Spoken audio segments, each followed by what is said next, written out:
ஒரு கிராமத்துல யாராச்சும் இறந்து போனாங்கன்னா அங்க யாருமே அழமாட்டாங்க, எல்லாருமே அதற்கு எதிர்மாறா சிரிப்பாங்களாம். அர்ஜுன் முதல்ல இதை நம்பவே இல்லை. ஆனா அவன் பார்த்ததுக்கு அப்புறம் தான் அவனால பேசவே முடியும். ஒருத்தவங்க இறந்து போயிட்டாங்க. அவங்க மூங்கில் மரத்துல எடுத்துக்கிட்டு போயிட்டு இருந்தாங்க.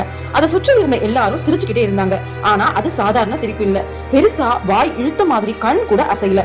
அர்ஜுன் தைரியமா ஒருத்தவங்க கிட்ட கேட்டான், ஏன் எல்லாரும் சிரிக்கிறீங்கன்னு. அவரு மெதுவா அர்ஜுனை நோக்கி திரும்பி சிரிச்சுக்கிட்டே சொன்னாரு, அவங்க சந்தோஷமா போகணும் இந்த உலகத்தை விட்டு, அதுக்காக தான் அப்படின்னு. அந்த இரவு அர்ஜுன் அவங்க பின்னாடி என்னதான் நடக்குதுன்னு பாப்போம்னு போனான்.